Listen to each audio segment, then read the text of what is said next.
ये कहानी हमें ले जाती है आज से 20,000 साल पहले के दौर में, जब इंसान छोटे छोटे कबीलों में बंटे थे। कहानी में हमें पुराने जमाने के यूरोपीय लोगों को दिखाया जाता है जो कबीले में रहते हुए एक साथ मिलकर शिकार करते हैं। यहाँ हमें इसी कबीले के सरदार को दिखाया जाता है जिसका नाम था एर्गन। कुछ महीने बाद ठंड का मौसम आने वाला था, इसलिए वो सब सर्दियों का खाना इकट्ठा करने के लिए अपने कबीले वालों के साथ शिकार पर आए हैं और उनके सामने बहुत बड़ी भैंसों का झुंड होता है। सभी लोग रेंगते हुए भैंसों के झुंड के पास पहुंचते हैं। एर्गन, जो कबीले का सरदार होता है, वो सही मौका देखते ही अटैक करने का इशारा कर देता है। ये सब के सब उन पर हमला कर देते हैं। शिकारियों से बचने के लिए भैंसें उल्टी तरफ भागना शुरू कर देती हैं, जिनमें से एक एक करके कई सारी भैंसें खाई में गिर जाती हैं। लेकिन उनमें से एक भैंसा बच गया था और वो जंगली भैंसा गुस्से में एर्गन के बेटे नोयान की तरफ भागता है। नोयान पहली बार शिकार पर आया था और उसे शिकार से बचने के तरीके मालूम नहीं थे। एर्गन अपने बेटे को रास्ते से हटने के लिए कहता है, लेकिन वो डर जाता है और नोयान उससे भागना शुरू कर देता है। वो जंगली भैंसा तेजी से नोयान की तरफ बढ़ते हुए उसे अपने सींग में उठा लेता है और खाई की तरफ भागना शुरू कर देता है। एर्गन, जो उस कबीले का सरदार है, वो देखकर अपने बेटे को बचाने के लिए भैंसे पर भाला फेंकता है। भैंसे को भाला लग जाता है, लेकिन घायल होने के बाद भी वो नोयान को नहीं छोड़ता और नोयान को खाई से ऊपर उछाल देता है। और यहाँ से कहानी जाती है फ्लैशबैक में, यानी कि एक हफ्ता पहले, जहाँ पर हम देखते हैं कि कबीले के लोग शिकार की तैयारी कर रहे हैं। वो पत्थरों से अलग अलग तरह के नुकीले हथियार बना रहे थे। ये सिर्फ तैयारी नहीं थी, बल्कि नए लोगों को शिकार में हिस्सा लेने के लिए इस तरह के पत्थर बनाने पड़ते थे। जो सबसे तेज और नुकीला हथियार बनाएगा उसे शिकार के लिए सिलेक्ट कर दिया जाएगा। इस प्रतियोगिता में एर्गन का बेटा नोयान भी पास हो जाता है। उसी रात को नोयान की माँ एर्गन से कहती है, नोयान को अपने साथ शिकार पर मत ले जाओ, वो अभी बच्चा है, मैं उससे बहुत प्यार करती हूँ और उसे खोना नहीं चाहती। एर्गन कहता है, सर्दियां आने वाली हैं और साल के इस वक्त में सभी शिकार करने के लिए जाते हैं। अगर हम शिकार पर नहीं गए तो हम सर्दियों में भूख से मर जाएंगे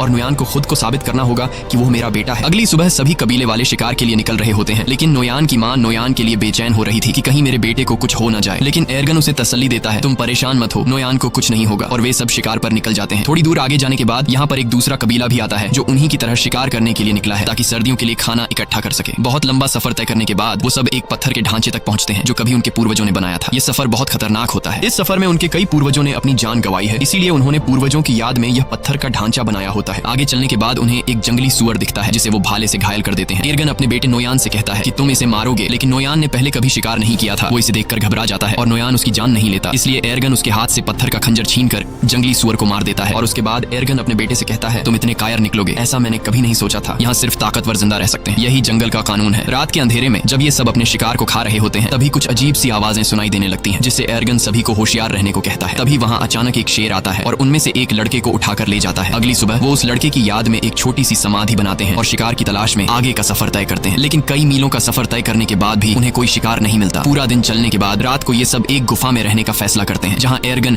अपने बेटे नोयान के हाथ में तारों के कुछ टैटू बनाता है और उसे बताता है कि ये तारे तुम्हें रात को आसमान में दिखेंगे और जब तक उनका पीछा करोगे तो वापस अपने घर पहुंच जाओगे। दरअसल ये एक तरह का नक्शा है कि उनका घर किस तरफ है, यानी अगर कोई शिकार के दौरान भटक जाए तो वो इस नक्शे का सहारा लेते हुए अपने घर वापस पहुंच सकता है। सुबह होने के बाद एक बार फिर से ये शिकार की तलाश में निकल पड़ते हैं और तभी उन्हें जंगली भैंसों के पैरों के निशान दिखते हैं, जिसे देखकर सब खुश हो जाते हैं। अब ये जंगली भैंसों का शिकार करना शुरू करते हैं और यहाँ वो सीन आता है जब एक जंगली भैंसे ने नोयान को पहाड़ी से उछाल दिया था। कहानी वापस प्रेजेंट में आती है, जहाँ दिखाया जाता है कि जब नोयान को चट्टान से उछाला गया तो वो नीचे जा गिरा, लेकिन वो चट्टानों के बीच एक पत्थर को पकड़कर लटक जाता है। एर्गन जल्दी से वहाँ पहुंच जाता है और अपने बेटे से कहता है, हिम्मत मत हारना, मैं तुम्हें बचा लूंगा। लेकिन तभी वो पत्थर टूट जाता है जिसे पकड़कर नोयान लटका हुआ होता है। नोयान चट्टानों से टकराता हुआ नीचे गिरता है और चट्टानों के बीच में बने हुए एक छोटे से रास्ते में जा गिरता है। एर्गन अपने बेटे को बचाने के लिए जाना चाहता है, लेकिन उसके कबीले वाले लोग उसे रोक लेते हैं। वो कहते हैं, अब यहाँ से नीचे जाने का कोई रास्ता नहीं है, तुम्हारा बेटा अब इस दुनिया में नहीं रहा, हम तुम्हें खोना नहीं चाहते, तुम हमारे कबीले के सरदार हो, तुम्हारी जिम्मेदारी है कि तुम हम सबकी हिफाजत करो और हमें वापस घर ले चलो। लेकिन एर्गन किसी की भी बात को मानने को तैयार नहीं था। वो पूरी रात उसी चट्टान के किनारे बैठकर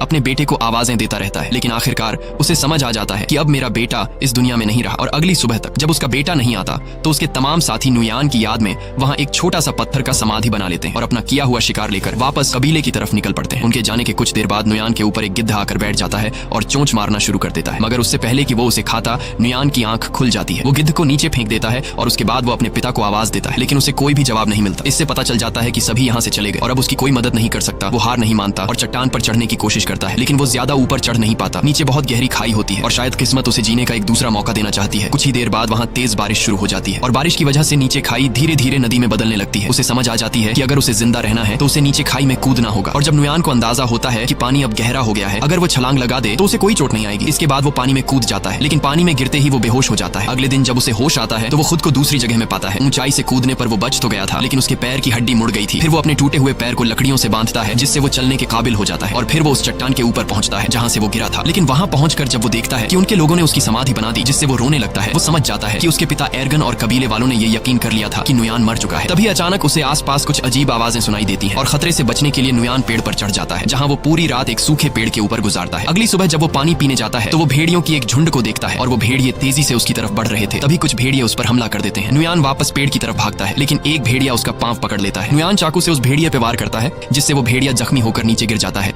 और नुयान जल्दी से पेड़ पर चढ़ जाता है। सारी रात भेड़िए नीचे उसका इंतजार करते हैं, लेकिन जब सुबह होती है तो सब भेड़िए जा चुके होते हैं। सिर्फ वही जख्मी भेड़िया वहां पर मौजूद होता है जिसे कल उसने चाकू से मारा था। नुयान सबसे पहले अपने चाकू से अपने लिए एक भाला बनाता है और भेड़िए को मारने जाता है, लेकिन जख्मी भेड़िए को मारते वक्त उसे रहम आ जाता है और वो उसे मारने का इरादा बदल देता है। इसके बाद वो पहले उसके मुंह को पट्टी से बांध लेता है और फिर उसे उठाकर उस गुफा में ले जाता है जहां वो अपने कबीले के साथ एक रात ठहरा था। अगली सुबह उठकर वह जड़ी बूटी ढूंढने निकल पड़ता है और फिर उन जड़ी बूटियों को पीस कर अपने पैर पर लगाता है। इसी बीच जब वह पानी पी रहा होता है तो वह देखता है कि भेड़िया अपने मुंह पर बंधी रस्सी को खोल चुका है। ये देखकर पहले तो वह घबरा जाता है, लेकिन फिर नुयान आराम से उसे पानी देने जाता है। भेड़िया उसे अपने पास आता देखकर डर जाता है, लेकिन नुयान कहता है, मैं तुम्हें कुछ नहीं कहूंगा, मैं तुम्हारी जान बचाना चाहता हूँ। जिसके बाद भेड़िया पानी पी लेता है। अब भेड़िए को भी समझ आ जाता है कि मुझे इससे कोई खतरा नहीं है। नुयान ने जो जड़ी बूटी अपने पैर के लिए तैयार की थी वह अब भेड़िए के जख्म पर लगा देता है और उसी वक्त नुयान वह कीड़े भी उसे देता है जो वह खुद खाता है। अब आहिस्ता आहिस्ता उन दोनों के बीच एक रिश्ता बनने लगता है। शाम होने से पहले नुयान एक खरगोश का शिकार कर लेता है, क्योंकि उसने कई घंटों से कुछ भी नहीं खाया था। रात को बड़ी मुश्किल से वह आग जलाकर उस खरगोश को पका लेता है और उसमें से कुछ हिस्सा भेड़िए को भी दे देता है।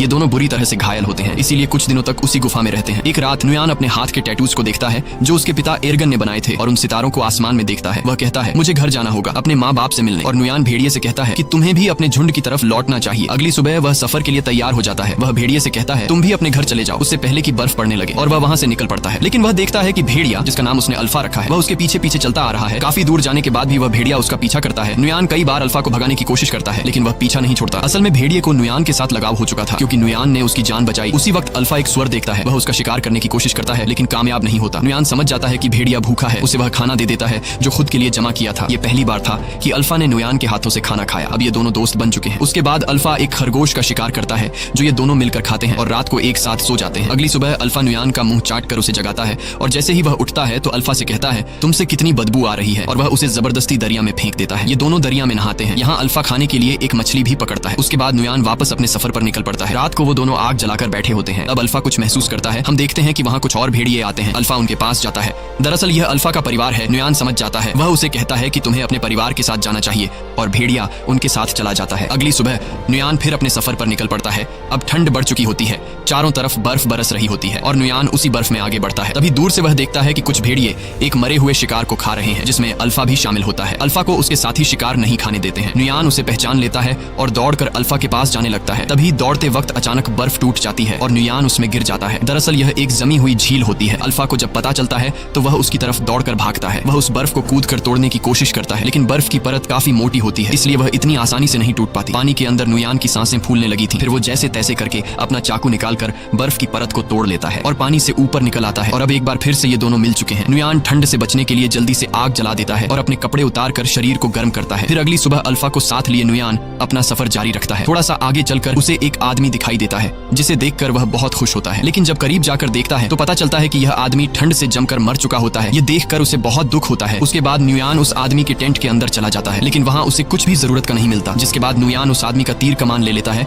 और आगे बढ़ने लगता है। तभी वह देखता है कि उनके पीछे लगड़बग्घे उनका शिकार करने के लिए आ रहे हैं। वो दोनों अपनी जान बचाने के लिए दौड़ने लग जाते हैं और एक गुफा में घुस जाते हैं। वो लगड़बग्घों से तो बच जाते हैं, लेकिन अब वो उनसे भी खतरनाक जानवर के घर में घुस गए थे। दरअसल यह गुफा एक ब्लैक पैंथर की होती है। तभी ब्लैक पैंथर नुयान पर हमला कर देता है, लेकिन उससे पहले कि वो नुयान तक पहुंचे अल्फा उस पर हमला कर देता है। जब वो दोनों लड़ रहे होते हैं तो इस बीच नुयान अल्फा को कमजोर देखकर ब्लैक पैंथर को तीर मार देता है, जिससे वो मर जाता है। अल्फा बच तो गया था, लेकिन ब्लैक पैंथर से लड़ते लड़ते कई सारी चोटें आई थी। इसके बाद नुयान अल्फा के जख्मों पर मरहम लगाता है और उसकी जान बचाने के लिए उसका शुक्रिया अदा करता है और उससे कभी न छोड़ने का वादा करता है। अगली सुबह एक बार फिर से वो दोनों अपने सफर को जारी रखते हैं। कई मील सफर करने के बाद आखिरकार नुयान को वो समाधि मिल जाती है जो उनके पूर्वजों ने बनाई थी। उसे देखकर वो बहुत खुश हो जाता है और उसे पता चलता है कि वो अब तक सही रास्ते पर चल रहा था। अब वो अपने कबीले से ज्यादा दूर नहीं, जल्द ही वो अपने कबीले के पास पहुंच जाएगा। तो अब फिर से सफर जारी रखता है, लेकिन थोड़ी दूर जाने के बाद अल्फा गिर जाता है। कमजोरी और जख्मों की वजह से वो अब चलने के काबिल नहीं था। नुयान नुयान बिना टाइम जाया किए अल्फा को अपनी गोद में उठाकर कबीले की तरफ बढ़ने लगता है। बर्फीला तूफान बहुत तेज था और कई हफ्तों से नुयान सफर कर रहा था, इसीलिए अब उसे आगे सफर करने में बहुत मुश्किल पड़ रही थी। लेकिन वो हिम्मत नहीं हारता और आहिस्ता आहिस्ता कबीले की तरफ बढ़ता है। एक जगह पहुंचने के बाद उसे दूर से अपना कबीला दिखाई देने लगता है। इस दौरान उसके पिता को भी पता चल जाता है कि दूर से कोई आ रहा है। इतने दिनों बाद अपने घर को देखकर उसकी खुशी का कोई ठिकाना नहीं था। उसके बाद जैसे तैसे करके वो अपने कबीले तक पहुंच जाता है और वहीं पर गिर जाता है। नुयान को देखकर उसके माता पिता दौड़ कर आते हैं। उसे देखकर उन दोनों को यकीन नहीं होता कि ये हमारा बेटा है। वो दोनों मान चुके थे कि हमारा बेटा मर चुका है, लेकिन अब उसे जिंदा देखकर वो बहुत ज्यादा खुश हो जाते हैं। फिर नुयान अपने पिता से कहता है कि अल्फा को बचा लीजिए। यह कहकर नुयान बेहोश हो जाता है। कुछ घंटे बाद जब उसकी आंख खुलती है तो वो अपने घर में होता है। उसके माता पिता और कबीले के लोग चारों तरफ बैठे हुए होते हैं और अल्फा भी उसके पास में ही लेटा हुआ था। लेकिन यहाँ उन्हें पता चलता है कि अल्फा ने कुछ बच्चों को जन्म दिया है। ये देखकर नुयान चौंक जाता है। यानी अल्फा एक भेड़िया थी और प्रेग्नेंट होने के बावजूद अल्फा ने सफर पर नुयान का एक एक कदम पर साथ दिया। ये देखकर नुयान उसे अपने गले लगाता है और दिल ही दिल में उसका शुक्रिया अदा करता है। अब कहानी के एंड में हम देखते हैं कि कुछ हफ्ते बीतने के बाद अल्फा के बच्चे अब काफी बड़े हो चुके हैं। यह एक नए दौर की शुरुआत होती है। यहाँ इंसानों ने जानवरों से भी दोस्ती करना शुरू कर दी है। आखिर में यह दिखाया जाता है कि नुयान कई मुश्किलें झेलने के बाद आखिरकार घर पहुंच गया और अब अल्फा और उसके बच्चे भी उसके साथ थे। इसी के साथ कहानी खत्म हो जाती है। अगर वीडियो आपको पसंद आई हो तो हमारे चैनल को जरूर सब्सक्राइब कीजिए।